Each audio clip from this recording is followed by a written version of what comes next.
Hola, ¿qué tal? ¿Cómo están? Esta vez vamos a revisar el método de la falsa posición o regula falsi. Este método es una mejora al método de bisección, porque el método de bisección siempre parte el rango a la mitad, y el método de la falsa posición va a trazar una línea recta entre el primer punto f de x0 y el segundo punto f de x1. Va a trazar una línea recta y va a encontrar la intersección de esta línea con el eje X, y eso nos va a dar una falsa posición de la raíz, por eso el nombre del método. Para este método vamos a utilizar la ecuación de x igual a x0 por f de x1 menos x1 por f de x0 entre f de x1 menos f de x0, que es la manera de localizar el cruce de la línea que les comentaba con el eje X. Y el algoritmo se va a definir de la siguiente manera.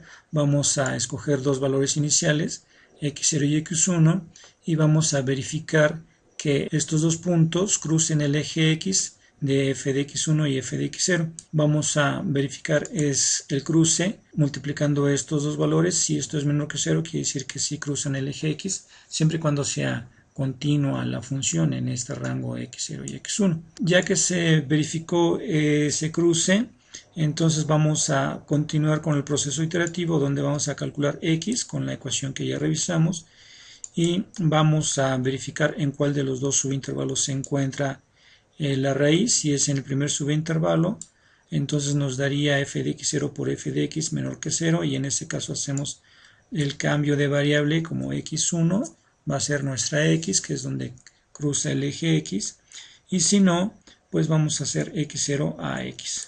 Esto quiere decir que la raíz se encuentra en el segundo subintervalo. Y vamos a repetir esto hasta que se cumple el criterio de convergencia, es decir, que hasta que el valor absoluto de f de x sea menor que la tolerancia a un valor que vamos a tomar como cercano a 0. Este es el algoritmo del método de regula falsi, y vamos a implementarlo con Java. Vamos a crear una clase para definir la función, y dado que esta función pues va a cambiar, depende de lo que nosotros necesitemos resolver, pues vamos a crear entonces una clase abstracta para que hagamos la implementación del método de evaluación en el momento que la necesitemos. Vamos a crear una nueva clase, vamos a llamar a esta clase función, y esta nos va a dar una clase abstracta. Entonces vamos a crear aquí nuestra clase abstracta y vamos a definir el método abstracto para calcular la evaluación de esta función. Vamos a recibir un parámetro doble, que es el valor de x, donde se va a evaluar la función, y así lo dejamos. Como es abstracta, pues no vamos a requerir la definición de esta función, simplemente la dejamos de esta manera. Guardamos esto. Ahora vamos a crear el método de regula falsi, donde utilicemos esta función como un parámetro. Vamos a crear entonces nuestra clase, le vamos a llamar regula falsi. Regula falsi viene del nombre en latín de regla falsa. Vamos a crear entonces nuestro método para calcular la raíz, y vamos a decir que nos va a regresar un doble, le vamos a llamar raíz, y los parámetros que vamos a recibir en primera instancia va a ser la función, que le vamos a llamar f. Necesitamos dos puntos, como revisamos en el algoritmo, x0 y x1 van a ser dobles.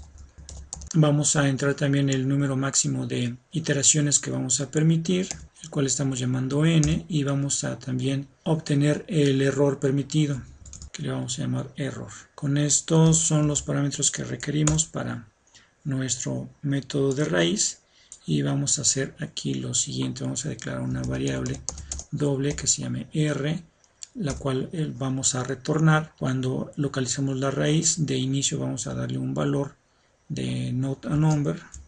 Vamos a declarar otra variable x, que es la que va a estar calculando la intersección con el eje X.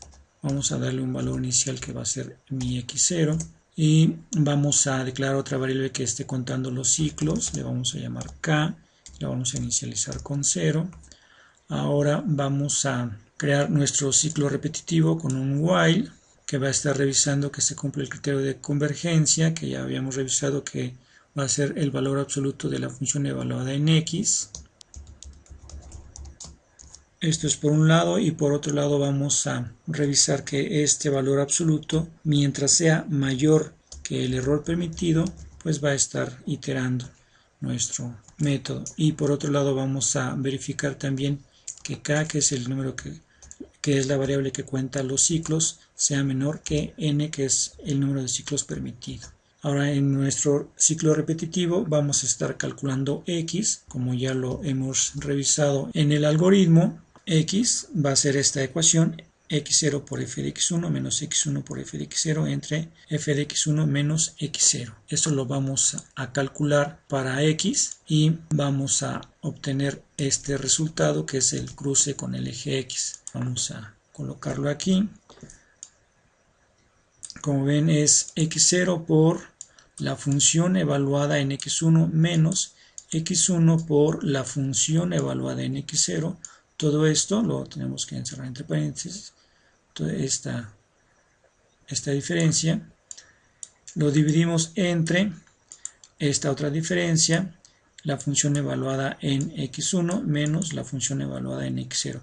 Todo esto también encerrado entre paréntesis para que lo divida entre toda esta diferencia también. Entonces aquí cuidado con los paréntesis. Van paréntesis para encerrar todo este denominador y van paréntesis para encerrar todo este numerador. Todo esto debe estar encerrado entre paréntesis. Cuidado ahí cuando codifiquen esta línea.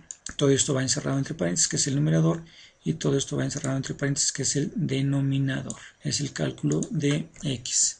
Ahora vamos a verificar en cuál de los dos subintervalos se encuentra la raíz.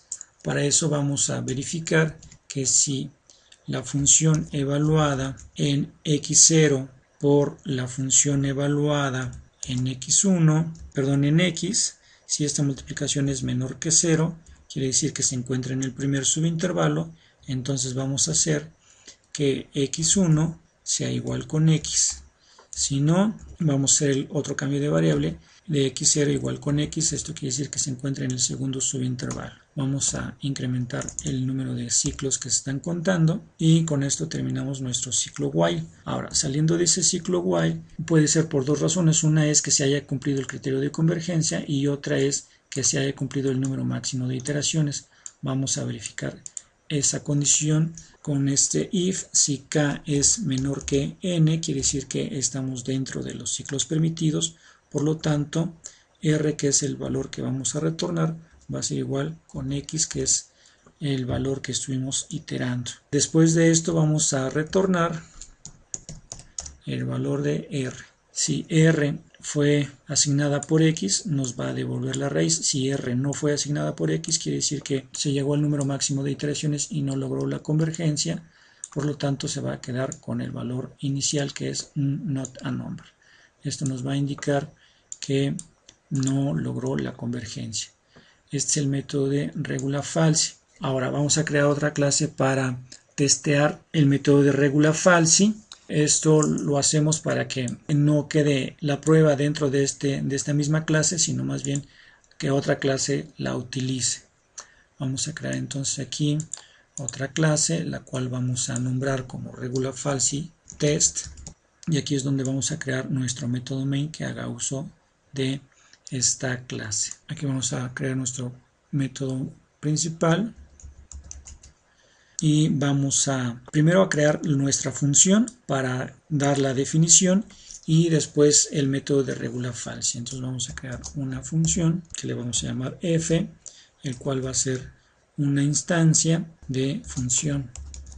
Ok, aquí necesitamos implementar el método abstracto. Vamos a hacer un override del método eval, donde vamos a poner aquí nuestra función en particular, que es el seno de x por x. Esta va a ser mi función. Si ustedes necesitan calcular la raíz de otra función que cruce el eje x, aquí es donde deben colocar la definición de su propia función. Yo estoy utilizando como ejemplo el seno de x por x, pero aquí es donde ustedes tienen que cambiar la línea para definir su propia función y asegúrense que esa función cruce el eje x para que se pueda aplicar este método de regula falsi. colocamos el punto y coma, ya tenemos aquí ya definida nuestra función. Ahora vamos a crear una variable de la clase regularFalse, vamos a llamarla rf y va a ser una instancia de la clase regularFalse. Una vez que tengo mi variable, ahora puedo utilizar el método de raíz. Vamos a guardar este resultado en otra variable doble que le llamaremos raíz, y esto va a ser el resultado de rf del método raíz, pasándole como parámetros la función que ya la definimos aquí, se llama f y tiene esta definición. Entonces la que pasamos aquí, después viene el punto inicial, vamos a decir que es 1, y el punto final que es 4, el número de iteraciones máxima vamos a decir que es 100, y por último el error permitido, que lo vamos a dejar en 1 por 10 a la menos 6. Con esto vamos a obtener el valor de la raíz, y ahora sería cuestión de mostrarlo en la consola. En este ejercicio, ¿verdad? Ustedes pueden mostrarlo en algún otro lado, en un archivo, en un Excel, en una interfase gráfica, o donde ustedes necesiten mostrar esta salida. Yo lo voy a mostrar aquí en la consola con systemout.println, y vamos a indicar que el valor de la raíz es mi variable raíz. Entonces con esto ya estaremos terminando todo el programa. Lo corremos y vemos aquí efectivamente el valor de la raíz, que es este 3.141592. Con esto entonces estamos logrando ya encontrar la raíz de esta función no lineal, y aquí ustedes pueden cambiarla simplemente, y van a cambiar también los valores iniciales y finales, que es donde cruza el eje X, si no nos va a devolver un not a number. Vamos a poner, por ejemplo, aquí, vamos a cambiar aquí de 1 a 2, por ejemplo, aquí no cruza en ese rango la raíz, lo corremos y nos devuelve un not a number porque no encontró la raíz. Bueno, vamos a regresarlo de 1 a 4, que es donde sí encontramos la raíz. Aquí nada más nos está mostrando el resultado final, pero ¿qué pasa si yo quisiera ver las iteraciones que estuvo realizando el método? Vamos a hacer ese pequeño cambio. Nos regresamos aquí a nuestro método de regularFalse y vamos a hacer lo siguiente. Primero necesitaría una variable donde esté guardando todas esas iteraciones. Vamos a pensar que esas iteraciones las quiero guardar en un array list. Se me ocurre, lo pueden guardar en cualquier otro tipo de variable. Quiero utilizar un array list porque aquí me va a permitir ir adicionando, porque no sé cuántas iteraciones se tengan que realizar. Entonces tengo que utilizar una variable donde yo pueda ir adicionando un cierto número de registros, y se me ocurre un array list. Vamos a llamarla iter, que son las iteraciones, y hacemos aquí la implementación. Aquí está implementado esta definición de la clase, y ahora vamos a ir acá a la parte del código donde podemos construir esas iteraciones.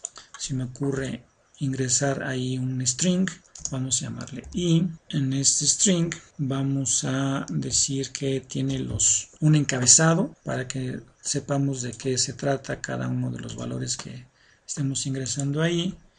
Este encabezado va a tener los valores de x0, un tabulador, x1, un tabulador, x, un tabulador, y f de x. Son los valores que quiero mostrar.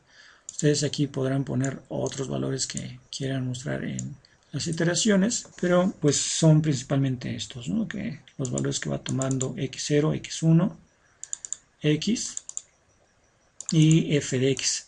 Este valor de f de x es el que estaremos esperando que se llegue a 0 o cumpliendo el criterio de convergencia, donde se detecte el menor número de diferencia con respecto a ese valor. Entonces vamos a ir adicionando esto. Vamos a primero aquí lo vamos a adicionar a nuestra variable iter, lo adicionamos nuestra variable i, y aquí mismo también vamos a definir cada una de esas iteraciones con los valores que mostramos aquí arriba, pero sustituyendo aquí ya los valores numéricos que vamos obteniendo dentro de nuestras iteraciones. Vamos a decir que primero va a ser un salto de línea, le sumamos a este string el valor de x0, que es el que estamos manejando, un tabulador, Ahora x1, un tabulador, el valor de x, un tabulador y la función evaluada en x. Eso es lo que estamos creando en nuestra variable i y la vamos a adicionar también a iter. Ok, entonces esta variable iter es la que se va a estar llenando en cada iteración. Vamos a implementar un método para obtener este valor. Vamos a decir aquí que es un método público y nos va a regresar un ArrayList y le vamos a llamar simplemente getIter. No tiene parámetros de entrada y lo único que va a hacer es retornar iter, que es nuestra variable donde tenemos guardadas todas las iteraciones. Entonces sí, con estos cambios vamos a regresarnos acá a la falsi test y después de que me diga cuál es el valor de la raíz, quiero también que me muestre todas las iteraciones que estuvo haciendo. Vamos a decir aquí las iteraciones realizadas. Vamos a hacer un salto de línea y quiero que me muestre de nuestra variable rf getIter. Corremos de nuevo nuestro programa y aquí vemos tanto el valor de la raíz como todas las iteraciones que estuvo haciendo de x0, x1, x, f de x. Esos son los valores con que inició, 1 y 4, que son los valores que yo le pasé como parámetros iniciales. Él calculó esta x y este es el valor de f de x. Como ven, este valor de f de x, que es el último, debe ir decrementando, acercándose a 0 o cumpliendo el criterio de convergencia, que es hasta este valor 1.14 por 10 a la menos 7, que es donde ya se cumple el criterio de convergencia, y el valor de x, que es este, es el valor que me está retornando como el valor de la raíz. Entonces vean cómo estuvo haciendo los cambios de variables en cada uno de los subintervalos. El subintervalo se encontraba entre 4 y 1, entonces fueron los que tomó, se calculó este otro valor, ahora verificó en cuál de los dos se encuentra, si entre 1.65 y 4 o entre 4 y 2.47, determinó que está en este rango, entonces esos son los valores que toma, vuelve a encontrar otro valor, ¿verdad? Y la función va acercándose a 0 cada vez. Determina en cuál de los dos subintervalos se encuentra, si es en este o es en este. Determinó que era en este rango, que estos fueron los valores que tomó aquí, y encontró esta otra intersección con el eje X. La función sigue bajando a 0.